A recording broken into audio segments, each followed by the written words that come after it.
जगत कारणं श्रीधरं लोकनाथं विभुं व्यापकं शङ्करं सर्वभावेशदं मुक्तिदं माधवं सत्य नारायणं विष्णु मे संपदे। देखिए भगवान नारायण का क्या नाम है? येन चा ब्रह्म बालो दृढ़ं धार्यते पाल्य ते सृज्यते सर्वमेत जगत् भक्ति भाव प्रियं श्री दया सागरं सत्य नारायणं वैष्णो मे संभजे। भगवान नारायण का काम है कि हमें पालन करना, हमारा पालन करना किसका काम है? नारायण का काम है। और उसके लिए भगवान को क्या चाहिए? भक्ति भाव प्रियो श्री दया सागरम। दया के सागर को बस आपका भक्ति और भाव चाहिए, ठीक है। बाकी देखो ये जो जंजाल फैलाए हो ना, ये कुछ अपने लिए फैलाए हो, कुछ दूसरों के लिए फैलाए हो, ठीक है। अभी जैसे ये दक्षिणाचर्या मुझे बहुत पसंद आ रही है, धीरे से उठाऊंगा जी बम डालूंगा चल दूंगा ना। भगवान को चाहिए क्या? नहीं चाहिए। ये किसके लिए है? एक आपका भाव है कि परमात्मा को मैं दक्षिणा प्रदान कर रहा हूँ तो मेरे जीवन में जो है वो धन संबंधित जो भी चीज होगी, विकार होगा, वो दूर होगा। भगवान को चाहिए क्या नोट? भगवान चाहिए 100 रुपये नोट बाहर लेके भैया ऊपर लक्ष्मी जी देख देखा जितना कमाएगा हुआ नहीं ना। तो एक बार की बात है, परमात्मा कहते हैं कि भगवान का पूजन भाव से करना है, ठीक है। तो भाव होना चाहिए परमात्मा को बुलाने के लिए। एक बार की बात है, नारद जी वीणा को बजाते हुए विचार किया कि चलो कुछ नहीं तो लोक कल्याण करने के लिए पृथ्वी पर चलते हैं, लोगों का कल्याण कर देते हैं। बड़े प्रेम से पृथ्वी पर आए। पृथ्वी पे देखा, क्या देखा भगवान ने? कि पंडित जी जैसा व्यक्ति विराजमान था। सोचे चलो ब्राह्मण से ही शुरू करते हैं। नारद जी ने विचार किया, ब्राह्मण के पास में गए, बोले क्या कष्ट है आपको? पंडित जी ने बोला भैया कष्ट तो बहुत है, आप क्यों पूछ रहे हैं भैया? कुछ कष्ट दूर करने वाले हैं क्या आप? बोले हाँ जी बिल्कुल। बोले कष्ट बहुत है, एक बताऊं तो है अन्यान्य कष्ट है जिसका कोई गिनती ही नहीं है। बोले कैसा कष्ट है, कृपा करके बताइए। तो कहते हैं देखो सबसे पहले तो महाराज आप दुख को दूर करने का उपाय बताइए कि मेरे जीवन के सारे दुख दूर हो जाए। एक लिस्ट पकड़ा दिया बड़ा लंबा चौड़ा कि भैया मेहरारू रोज मारत है, ठीक है, बेटवा सुनत नहीं, भैया बिटिया जैसे घर में पहुंचू तो भैया पापा नहीं कर, सीधा कर भैया कितना लग आए हरज के देर आज सहेली के जाए कोई शॉपिंग पे संगे ना। बहुत ज्यादा कष्ट है। बोले भैया ये तो घर का कष्ट है, फिर उसके बाद धन की आमदनी नहीं हो रही, जो आ रहा है सब ऐसे लूट खा रहे हैं, कुछ नहीं बच रहा है। भाई अलग ही परेशान कर रहे हैं, भैया जमीन में आधा हिस्सा मेरा भी है, ये वाला छोड़ दो। अन्य कष्टों को बता दिया। बोले इन कष्टों को दूर कैसे किया जाए? तो भगवान ने बताया कि काम करो, ओम नमो भगवते वासुदेवाय, इस मंत्र का जप करो। नारद जी ने बताया इस मंत्र का जप करो आपका कल्याण हो जाएगा। बोले महाराज इस मंत्र का जप करने से कल्याण हो जाएगा? बोले बिल्कुल। कब तक करना है ये बताइए? बोले जब तक नारायण की कृपा नहीं होती तब तक करना है। बोले महाराज घर में पत्नी है, बच्चे हैं, बालिका है, उनका भरण पोषण कौन करेगा जब मैं मंत्र में ही बैठ जाऊंगा, जब मैं ही बैठ जाऊंगा परमात्मा को सिद्ध करने? कोई छोटा उपाय हो तो कृपा करके बताइए। बोले कोनो बात नहीं, एक काम करो भगवान नारायण का सुंदर यज्ञ करवा लो, नारायण यज्ञ करवा लो। बोले महाराज इसमें कितना समय जाएगा? बोले इसमें भी कम से कम 1 महीने का सुंदर समय जाएगा जो बड़ा प्रेम से नारायण की सेवा कर पाओगे। बोले महाराज इतना समय भी नहीं दे सकता, इससे सूक्ष्म समय बताइए और छोटा समय बताइए। बोले काम करो भगवान का श्रीमद् भागवत का पाठ करा लो। बोले इसमें कितना जाएगा? बोले 1 सप्ताह तो चले ही जाएगा भगवान की सेवा में। बोले महाराज ये भी नहीं हो पाएगा, इससे कोई छोटा उपाय बताओ। बोले श्री रामचरितमानस करवा लीजिए। बोले इसमें कितना जाएगा? बोले 1 दिन पूरा चले जाएगा, 24 घंटे। बोले महाराज हाथ जोड़ लीजिए। बोले महाराज जब नहीं हो पाएगा, इससे छोटा उपाय हो तो कृपा करके बताइए। नारद जी भी हाथ जोड़ ले। बोले अब मेरे पास में तो कोनो मंत्र जंतर नहीं है, लेकिन मैंने आपसे पूछा है तो आपके दुख को जरूर दूर करूंगा। हाथ को जोड़े और नारद जी कहां पर पहुंच गए? भगवान के वैकुंठ में। और भगवान वहां कैसे बैठे थे? नारायण नमस्कृत्यो नरो चैव नरोत्तमं देवी सरस्वती व्यासो एतदरणमुदीयते। भगवान बैठे हुए थे, अपनी शेष नैया पर लेटे हुए हैं। भगवती महालक्ष्मी उनके चरण कमलों को दबा रही हैं और वहां पर भगवती सरस्वती और व्यास जी भी विराजमान है। जहां पर सरस्वती और व्यास हो वहां पर कोई प्रश्न पूछो, प्रश्न का उत्तर ना मिले, सबसे बड़ी बात है ना। सरस्वती सारे कार्य को सिद्ध करने के लिए वहां पर विराजमान थी। नारद जी पहुंचे, नारायण को नमस्कार किया। नारद जी को जैसे ही नारायण ने देखा, बोला आओ ये बैठो। जलपान इत्यादि हुआ। फिर नारायण से पूछे कि आप नारद जी ने नारायण ने नारद जी से पूछा कि नारद जी आपके यहाँ आने का क्या तात्पर्य है, कोई विशेष आयोजन। नारद जी ने कहा महाराज मैं पृथ्वी लोक पर गया था, पृथ्वी लोक का जो जातक है बड़े कष्ट में है, उसी कष्ट को दूर करना चाहिए। बोले कैसे कष्ट दूर होगा? बोले महाराज उसकी बहुत ढेर सारी शर्तें हैं। बोले क्या शर्तें हैं? बोले सबसे पहला तो महाराज वो पूजन सूक्ष्म चाहता है। बोले क्यों सूक्ष्म पूजन चाहता है भैया, कोई कारण होगा? बोले महाराज अनेक कारण है। बोले कौन? 2-3 तो बता दो। बोले कोई तन दुखी, कोई मन दुखी। सबसे पहले क्या बताया भगवान ने, नारद जी ने, कि कोई तन दुखी है। महाराज ज्यादा देर का पूजा बैठाओगे ना तन से दुखी है, गोड़ दुखाने लगेगा। दुख रहा है कि नहीं गोड़? देखा हाँ घर पर शादी रंग के बाटा बा भैया, leg pain, hand pain, back pain ना, इसे प्रसादी रंग के कलयुग में बांट रहे हैं भैया, ज्यादा देर तक ना बैठ होगा। यानी ऐसा पूजा बताओ जो हम 2 घंटा के अंदर अंदर खत्म हो जाए। और हमारे महाराष्ट्र ये है भैया, ये बोलते 1 घंटा में खत्म कर दो महाराज, ज्यादा देर तक नहीं करना। म्हणजे महाराज कितना जल्दी खत्म होगा, पैसे किती पाहिजे ते सांग, पण पूजा लवकर संपायला पाहिजे। आपल्याला ऑफिस मध्ये जायचं हे नाही सांगत की आपला पाय दुखतोय ना, क्या बताए कि 1 घंटे में खत्म कर दो। नारद जी क्या कहते हैं कि महाराज पूजा ऐसा हो कि गोड़ दुखता है ना, बहुत शरीर कष्ट देता है, महाराज ज्यादा देर तक बैठना ना पड़े, पूजा 2 घंटा में समझ जाए, बस इतने बताए। फिर बोले दूसरा कारण क्या है? बोले महाराज तन दुखी, उसके बाद मन दुखी। देखो भैया लोग माने ना माने, लेकिन अगर आप संसार में आए हो तो मन दुखी तो आपका जरूर होगा। ठीक है, मन दुखी कैसे होता है? मन दुखी अपने परिवार से होता है आदमी।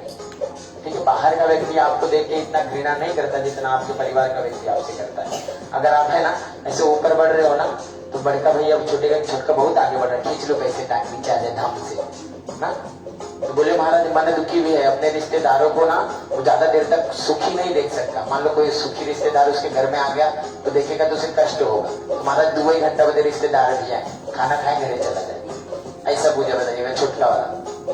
बोले बहुत अच्छी बात है। बोले उसके बाद क्या? बोले मातृ प्रेम निष्ठिल्य, माताओं का तो प्रेम एकदम नष्ट हो जाएगा ना, और ये अभी देखने को मिल रहा है, बहुत तगड़े हैं।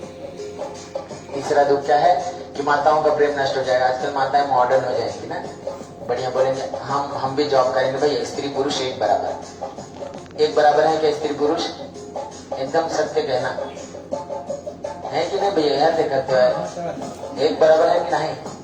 नहीं भैया नहीं है, बिल्कुल नहीं है।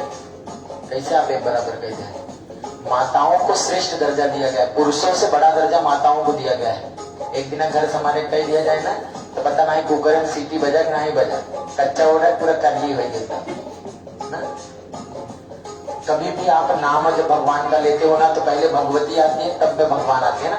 लक्ष्मी नारायण, राधे श्याम, सीताराम, माताओं को आगे रखा गया, लेकिन हम लोग भूल गए, बोले माताएं को पीछे रखेंगे ना। कौशल्या दशरथ के नंदन, भगवान को कौशल्या नंदन कहा गया है, बाद में दशरथ जी का नाम दिया गया है, दशरथ के लिखा है। पहले किसका नाम दिया गया? कौशल्या के पुत्र हैं, कौशल्या के बेटे हैं। आजकल क्यों कहते भैया हम हमारे माई है, हम इनकर बेटवाए कहीं ना, भैया तेरे बाबू का नाम बता, क्या कहीं बाबू का नाम बताओ, माई क्यों चिंते नहीं तो ननिहरे भले छीन लेंगे, हाँ भैया फलाने बेटवा है ना। माताओं को आगे स्थान दिया गया, लेकिन माताओं ने बोला नहीं हम आगे नहीं रहेंगे, हम लेवल में आए। लेवल में आए तो दुष्परिणाम क्या हुआ? सबसे पहले तो जॉब करेंगे भैया, चलो ठीक है जॉब किया तो बीच में बोले चलो अब ब्याह भी कर लेते हैं। मैं इच्छा हो गई चलो भैया भगवान की कृपा होगी तो शादी भी कर लेंगे। शादी कर ले, बोले अभी बच्चा उत्पन्न करने छुट्टी लेना पड़ेगा ना पालने के लिए। बोले कौन छुट्टी लेगा, काम कर थोड़े दिन बात करेगा। 1.5 उम्र के हो गए, 40 साल के, तो बोले नहीं अब धीरे से कर लेते हैं, बुढ़ापे में कौन सेवा करेगा। तो धीरे से बच्चा भी उत्पन्न हो गया, बालक भी आ गया, बोले अब छुट्टी लेना पड़ेगा यार, एक काम करते हैं यहाँ पालना घर बहुत खुला है, धीरे से डाल देते हैं, आराम से वहां पे दिन भर खेलेगा कूदेगा, संध्या खाना बनाएंगे, लड़कियों को लेकर खिलाएंगे, आराम से रहेंगे। क्या होता है फिर बच्चे को बड़े प्रेम से आप लोग पालना घर में डाल देते हैं। बच्चा बड़े प्रेम से समझता है, तो क्या समझता है मालूम है कि दिन वाला ड्यूटी इनका है और नाइट वाला ये जो 2 लोग आते हैं इनकी ड्यूटी है। मुझे खिला करके सुलाने की ड्यूटी इनकी है और दिन वाली ड्यूटी किनकी है, मुझे पूरे दिन खिलाने की ड्यूटी इनकी है।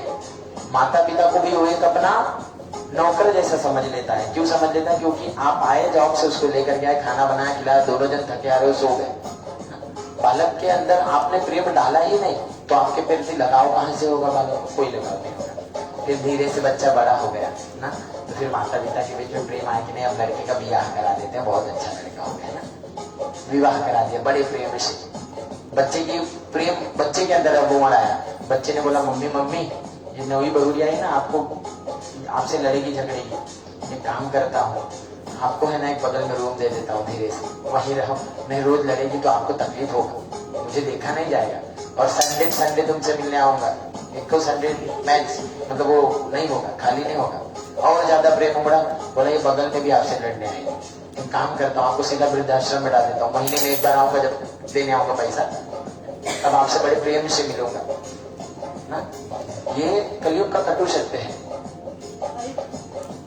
तो नारद जी ने कहा महाराज जिसको अपना लड़का पालने का समय नहीं है, 2 घंटा ठीक से रोज का नहीं दे पा रहा है, वो आपको कहां से बिठा के 2 घंटा ठीक से देगा ना। पूजा कैसी हो? छोटी हो। पूजा ज्यादा बड़ी नहीं चाहिए परमात्मा, पूजा छोटी देना। फिर बोले महाराज और क्या चाहिए? बोले सबसे बड़ा कलयुग का दुख है ये महाराज धन दुखी ना। मैं तो बहुत बड़ा धन दुखी हूँ, आपका तो पता नहीं ना? मुझे अगर ये बोल दे कि हाँ तू चला मैं तुझे 1500 रुपए दिलाता हूँ, और कोई बोले 2000, तो मैं बोलूंगा भैया मेरा पेट दुख रहा है, कल आओ क्या? उधर 2000 वाले दक्षिणा में चले जाऊंगा, 1500 वाले में नहीं जाऊंगा ना। ये धन दुखी का कारण है। लोग बोलते हैं कि कितना धन आ जाए, सबसे पहले बोले महाराज बहुत कम कैसे, थोड़ा सा बढ़ावा देते। अरे भैया ना भैया धन दुखी, मन दुखी तो आप पहले बताओ। ये देखा, अब एक और चीज सुनाई देते हैं कथा में ना 3 तरह के लोग आवत है, एक है श्रोता, एक है सरवता और एक है सोता। ठीक बात। श्रोता वो है जो बड़े प्रेम से कथा को श्रवण करता है, जो आप दोनों हैं, लेकिन सुन रहे हैं बड़े प्रेम से ना, ये लोग श्रोता है। कुछ लोग सरवता, पंडित जी बोले खट से काटे ना, और एक होते हैं सोता, बड़े प्रेम से आनंद से कथा चला तो सोई नींद आएगा, संग बजा तो आ रही कथा खत्म हो, सत्यनारायण भगवान की जय। भैया तब अपने आप के ये 2 चीज से हटाओ, पहले वाले में लगाओ श्रोता, बड़े प्रेम से रसमय धारा बहती है ना, उसका श्रवण करना चाहिए। ठीक है, हमें श्रोता और श्रोता नहीं बनना है। ठीक है, तो धन दुखी है। बोले महाराज पूजा ऐसा बताइएगा जिसमें खर्चा बहुत कम लगे। ये पूजा जो है सत्यनारायण जी की 1 रुपए में भी होती है, और कितना भी खर्च कर दो तो भी नहीं ठीक से हो पाती है ना। कथा बहुत प्रेममय है, जो जितना दे दे दक्षिणा उतने में आनंद प्राप्त करते, अपने श्रद्धा अनुसार पूजन हो जाने से। तो महाराज पूजन में धन का भी विशेष ध्यान रखना। बोले ठीक है, इसके लिए तो एक ही पूजन है। कौन सा पूजन है? सत्यनारायण व्रत कथा। देखिए आप लोग बोलते हैं महाराज कथा सुना दीजिए, कथा का विधान तो श्रवण का नहीं है, आपने जो व्रत रखा है वो व्रत का मेन विधान है। ठीक है, इसके बाद मैं कभी एक बार इधर राउंड मारूंगा और क्वेश्चन करूंगा, नहीं बताया तो पर क्वेश्चन का 500 रुपये लूंगा। ठीक है, अभी कथा पूरी मैंने क्वेश्चन का ही ले लूंगा। तो बड़े प्रेम से बताए कौन सा पूजन करना है? सत्यनारायण व्रत जो है, इस व्रत को करना है, इस पूजन को करना है। बोले महाराज इसको कैसे करना? जो बोले मेरा जो नाम है यही इस व्रत की सबसे बड़ी महिमा है। बोले क्या नाम है? बोले सत्य यश नारायण, सत्य नारायण, सत्य बोलने वाला नारायण ही सत्य नारायण है। तो बोले जहां तक को सबसे पहले संकल्प लेना है कि आज के दिन मैं सत्य बोलूंगा, झूठ नहीं बोलूंगा। तो आज के दिन का आपका सबसे बड़ा नियम क्या था? भैया बोले कि बना बोल गए तो कथा आनंद नहीं देते, सत्य बोलना था ना। आज पूरे दिन सत्य बोले हैं, यही सबसे बड़ा झूठ है कि आप पूरे दिन सत्य बोला है। सवाल है वहां पे जब झूठ बोलते रहता हूँ नहीं बोले, तब भैया देखो जो आज के दिन सत्य का संकल्प लेकर के व्रत को पूर्ण करता है, झूठ नहीं बोलता, उसका जीवन बड़ा सुखमय होता है। तो नारद जी बोले महाराज इसमें थोड़ा सा कंसेशन चाहिए था।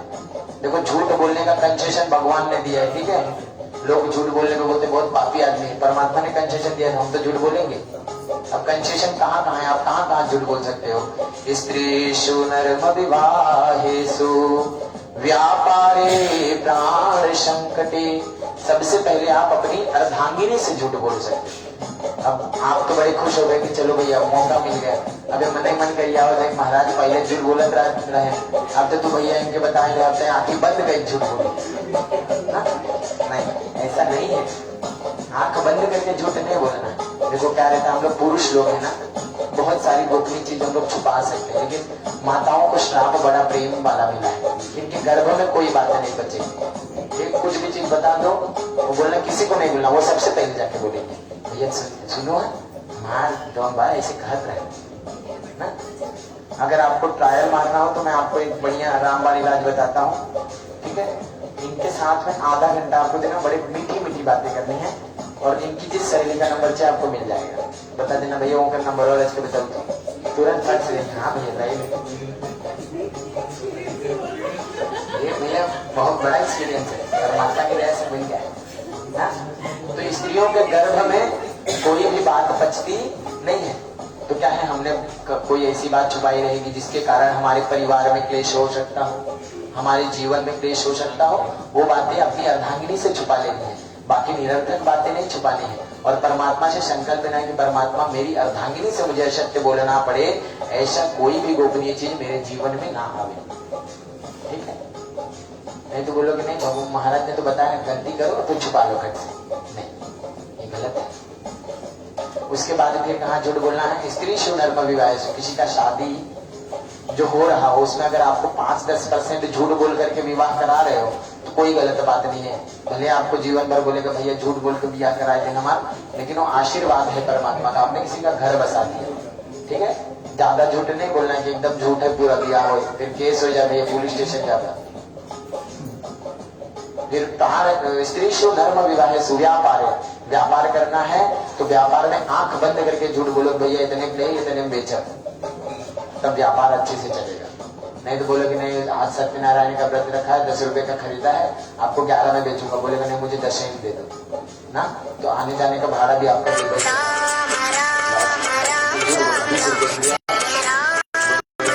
भैया 20 में ले लो, बड़े प्रेम से झूठ बोलना है। फिर इसके बाद प्राण संकट है, अपना प्राण संकट में हो तो भाई कौनों गीता रख ले ऊपर झूठ बोला आंखी बंद हो गई हाथ में। हाँ भैया हम गीता में हाथ रख के कसम खाते हमने किया ही सबसे बड़ा जो है संकल्प है, कुछ नहीं लेना है ना। आज के दिन आपने क्या कुछ खाया हुआ है कि नहीं भैया, बड़े प्रेम से लिया। देखो आनंद व्रत का नियम क्या है, हवा पी करके महाराज सब लोग इतने बड़े करके नहीं होंगे, थोड़ा सा इसमें भी कंसेशन दे देते तो परमात्मा की कृपा हो जाएगी। ठीक है कंसेशन इसमें भी दे दिया। उसके बाद बोले थोड़ा सा जल पी लेना, क्या पी लेना है, जल पी लेना। बोले इस प्रकार से करना चाहता है तो थोड़ा सा फल खाना, थोड़ा सा बगले परेशान मत किया, सवेरे उठे कि आज व्रत है काम कर, थोड़ा सा साबुदाना बनाए थे, फिर काम कर थोड़ा सा फल खाए थे, थोड़ा आलू की तरह देखो आनंद आएगा। वो नहीं, व्रत का नियम है कि आप अपने शरीर को थोड़ा सा राहत दो, पेट को थोड़ा राहत दो, बेचारे थोड़ा आराम करें, रेस्ट करें, थोड़ा रेस्ट करें। और जीवन में जितना भी आप खाते हो, ठीक है, एक रोटेशन हो रहा है ना, मैं 2 रोटी खाता हूँ, प्रयत्न करो कि मैं आधी रोटी खाऊं, कितना खाओ आधा, मतलब कि 20% भी खर्च ना हो। नहीं भैया हम रोज 10 रुपये खाता हूँ 500 वाले नहीं खाता, कोई फर्क नहीं। और जो वो धन बचे, जो आपने व्रत रखा 2 रोटी का व्रत आपने आधी रोटी खाई बच गया ना, तो दरिद्रों को दान करो तो उस व्रत का आपको फल मिलेगा। नहीं तो कोई फल नहीं भैया, 4 टन खाए पूजा करने में कौन फायदा, कोई अर्थ नहीं है। व्रत रहो ना रहो एक हजार। फिर नारद जी ने कहा कि महाराज जिसके पास है भैया रोगी गण है, वृद्ध गण है, नहीं रह सकते, पंडित जी हैं नहीं रह सकते, भैया भरपेट भोजन करो, गर्दन नहीं करना, हृदय करना है। तो गर्दन करोगे तो नींद आएगा, तब 7 बजे तक याद आएगा नहीं महाराज कथा अध्याय पूरा हो गया ना। अपना पेट शांत रहे, पूरी महंगा है तो भी कोई करना पड़ेगा, बोलो महाराज थोड़ा जल्दी जल्दी करो, पूरी महंगा को भूख लगे। इस प्रकार से अगर आप आपको पहले बताया सत्य अगर आप बोलोगे तो आपको 20% मिलेगा पूजे का फल। अगर आप इस प्रकार से अपने बल से व्रत रहोगे, बल से मतलब अगर आपका बल कहता है हवा भी करके रह सकते हो रहो, बल कहता है जल भी करके रह सकते हो रहो, बल कहता है फल खा करके रह सकते हो रहो, तो बल नहीं कहता तब आओ आपने धीरे धीरे। अगर उस प्रकार से आप व्रत रहते हो फिर से 20% 40%। फिर उसके बाद नारद जी ने कहा कि महाराज पूजन में सामग्री क्या क्या रहती है, किस प्रकार से पूजन किया जाए। नारायण ने कहा बड़े पूजन भी 4 चीजें होती है। सबसे पहला राजाओं की तरह सेवा करो, स्वर्ण का सिंहासन लगाओ, दास दासियां उपस्थित करो मेरी सेवा के लिए, आने जाने के लिए हाथी घोड़ा इत्यादि सब करके रखें, और धन इत्यादि का दान इत्यादि बड़े प्रेम से करो, ब्राह्मणों को स्वर्ण दान करो, भूमि दान करो, ये सभी चीजें करो। नारद जी ने हाथ जोड़ा महाराज दूसरी बात कहता है जब आनंद है। भगवान ने बताया षोडशो भगवान को 16 चीजें अर्पण करनी चाहिए जो हमने की। फिर इसके बाद बताया महाराज, इसके बाद बताया भगवान को 5 चीजें अर्पण करनी चाहिए। बोले महाराज जिसके पास एक विप्र लाने तक का धन ना हो, दरिद्र हो, भिक्षुक हो, वो कैसे करेगा।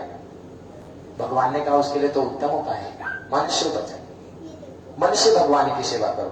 आंख बंद कर लो, मन ही मन भगवान को आप सोने पर बिठाना चाहते हो तो सोने पर बिठाओ, भगवान को एक छोटे से कपड़े पर बिठाना चाहते हो कपड़े पर, आपकी इच्छा। मन से आप भगवान को सेवा करना, मन से बुलाओ, जो भी मन में भरा हुआ है आपके भगवान को अर्पण करना है, सब अर्पण कर दो मन से।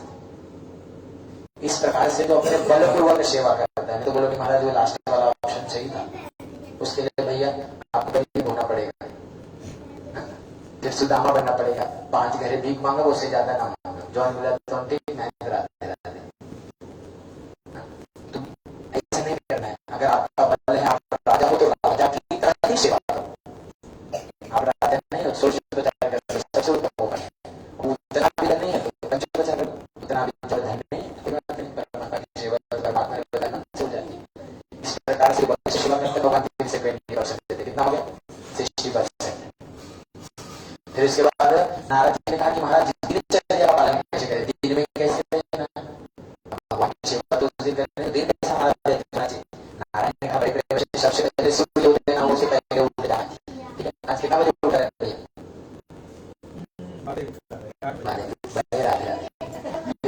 बोले सबसे पहले क्या करना है, अपने घर में जितने अपनी दैनिक क्रियाएं कर लो, स्नान ध्यान कर लो, घर में जितने भी बड़े लोग हैं सबको साष्टांग दंडवत एकदम लोट के प्रणाम करो, और जो माताएं हैं पैरों को दबा करके प्रणाम करें। कैसे करें, पैरों को दबा करके प्रणाम करें। लेकिन आजकल माताएं भी सोचती है घोड़े के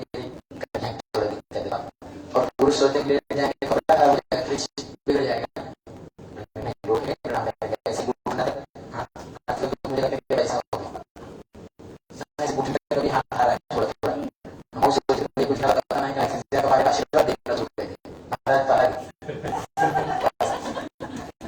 हाँ भैया घुटना तक पहुंचा है महाराज तारा हम हाँ भेजिए मेहरा लाओ चादर लगाओ ना ऐसे कहना पड़ेगा हमें।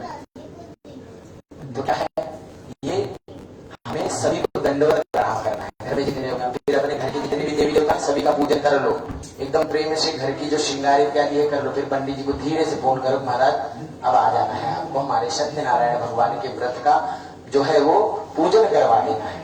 क्या करवा देना, पूजन बड़े प्रेम से। फिर भगवान के नाम को लेते हुए बड़े प्रेम से दिनचर्या का वेतन कर देना। इस प्रकार से आपको दिनचर्या पालन करना है, ठीक है। फोन पे तो बॉस से बच जाता है, हाँ बॉस आया, नारायण वो बाद में देख लेंगे, नारायण से पूजा आता है 2 मिनट पहुंचा, नारायण से चले जाते हैं कहाँ पूजा एक बार, तो बॉस दिखाते भैया ऑफिस भागना है, लोग पूजा इसलिए जल्दी करना 2 घंटा ऑफिस आ गए। नारद जी ने कहा किस प्रकार से दिनचर्या का पालन करना है, भगवान के नामों को लेकर बड़े प्रेम से। फिर नारद जी ने कहा इस प्रकार से अगर भगवान का दिनचर्या का पालन करते हो फिर से 20 मिनट कितना हो गया 80, अब 20% और बता देता हूँ। फिर बोले महाराज इसमें अतिथि सेवा जो लोगों को बुलाते हैं उनका कैसे क्या करना है, भगवान ने कहा उसके लिए बहुत सुंदर विधान है। 3 चीजों में अपने वश करना है। कितनी चीजों में, 3 चीजों में, मनुष्य आवाज चाकर मनवाणी और कर्म। अब देखो भैया, अब ज्ञानेश भैया मुझे यहाँ पर लेके आए ना बड़े प्रेम से, चलो हमारे विद्वान महोदय उनका पूजन करा दो बड़े प्रेम से। बोले हाँ दक्षिणा देना है, तो बोले इतना लगेगा। बोला ठीक है चल जाता हूँ। मैं बड़े प्रेम से चला गया। कहने लगे विचार कि ये तो मुझे लेके जाता है, मुझे मैं 1000 ही देता है और भाई से 1500 दिलाता हूँ। यहाँ खूब ठोक रहा है। मन मतलब ऐसा बोल रहे हैं लेकिन सामने नहीं बोल रहे। तो मनुष्य मेरे बारे में क्या विचार कर रहे हैं? बुरा विचार कर रहे हैं। तो ऐसा भैया आपके घर में आया हो, आपका नहीं जमता, किसी को बुला लिया बड़े प्रेम से आकर और बोल दिया आ गया, अब खाएगा मेरा, बुराई भी मेरी करेगा। मनुष्य आप उसके बारे में क्या विचार करो? गलत विचार करो। लेकिन ये विचार आपको करना चाहिए कि भैया जब मैंने उसको बुलाया आ गया। अच्छा विचार करो कि आता नहीं तो मेरी वाणी का उसने मान रखा, आ गया ना। ये क्या है आपका बड़प्पन है। उसके बारे में बुरा मत सोचिए, आ गया तो कम से कम आ तो गया। उसके बाद क्या ये मनुष्य आपने अच्छा विचार किया। मनुष्य किसी के प्रति बुरा नहीं विचार करता, भले बहुत बड़ा दुश्मन हो। वाणी से क्या होता है, कभी कभी हम किसी को फटाक से बोल गए ना, कुछ हो गया घर में, आया पूजा वो आपने वाणी से उसे कष्ट नहीं देना। वाणी से किसी को कष्ट नहीं देना, बालक हो या बड़ा हो। अगर बालक पूजा में गलती कर देता तो समझ लो परमात्मा की बात है, तो आप गलती करते जाइए। गलती करने वाला आपके घर में है तो कम से कम, कुछ लोग घर में तो गलती करने वाले नहीं, तो बच्चों को बहुत डांटते हैं। कुछ लोग तरह से हमारे घर में आए कोई गलती करे ना, किसी को नहीं डांटता। कोई भी हो, बड़े से बड़ा गरीब हो, बड़े से आदमी हो, वाणी से किसी को कष्ट नहीं देना। फिर कर्मणा क्या होता है, भैया देखा यहाँ कर्म में तो थोड़ा सा गलती गई है, हम काफी गलती देंगे कैसे कुछ हो ना है ना। इसलिए मान लो अनुभव है भैया कुछ काफी गलती का है, लोगों ने जो पूछा है तुमके साथ को डायबिटीज है तो सब डायबिटीज वाले जो है डायबिटीज आटे हो घर में कम से कम 2 ही लड्डू तो काली पत्री किया उनका दवाई करवाओगे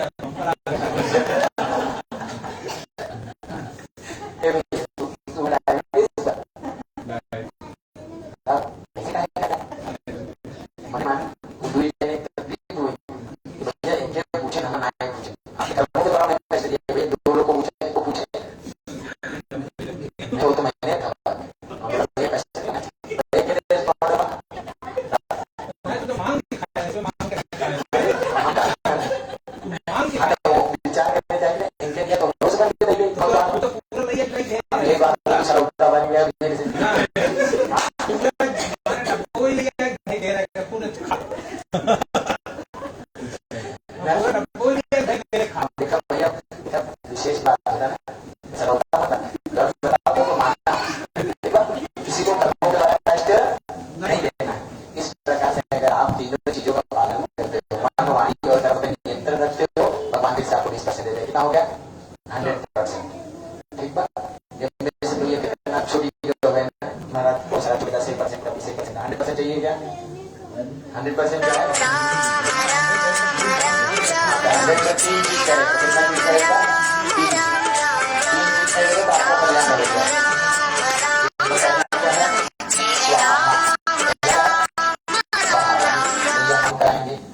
तो स्वाहा बड़े प्रेम से बोल करके आहुति प्रदान करना है। स्वाहा कौन है? अग्नि की अर्धांगिनी है। स्वाहा बोलते प्रसाद इतना बढ़िया बनाना, खाने वाले बोले आहा आज तो हर मालपुआ खा, आप देखो आहा आवता कि नहीं। कोई भी खाए क्या बोले आहा, मतलब परमात्मा के लिए आपको नैवेद्य में इतना समय देना है कि खाने वाला खा करके बोले आहा क्या प्रसाद बना। ये अगर उस व्यक्ति के मुंह से निकल गया आहा, तो समझ लो कि आपको देखो सबसे पहले देवताओं का आहुति प्रदान किया, देवता प्रसन्न हो गए। अब जितने लोग आए थे उन्होंने कहा बोला ये भी प्रसन्न हो गए, भूल चुप माफ कर दे। बोले कहो बात नहीं, गलती है छोड़ दे, कितना बड़ी बात, कैसे बनाया रहे बताओ जी, पूछेंगे ना। फिर उसके बाद आता वाह वाह, इसमें लोग मार खा जाते हैं। वाह वाह मैं मार खा जाते नहीं करवाया नहीं बोलते ना, वाह वाह कैसे होगा? इतना दवाई दक्षिणा देना, पंडित लोग बोले वाह वाह क्या दक्षिणा, ठीक है इसमें नहीं कर पाते लोग, वाह वाह नहीं कर पाते।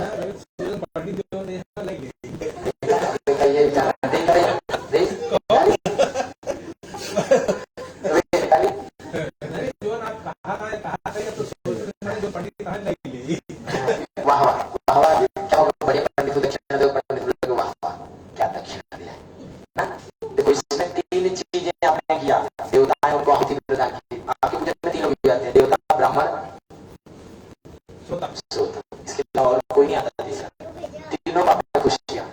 किया, देवता प्रसन्न हुए, आहत किया, लोग प्रसन्न हुए, पंडित ने वाह किया, पंडित जी प्रसन्न हो गए, आनंद आ गया ना।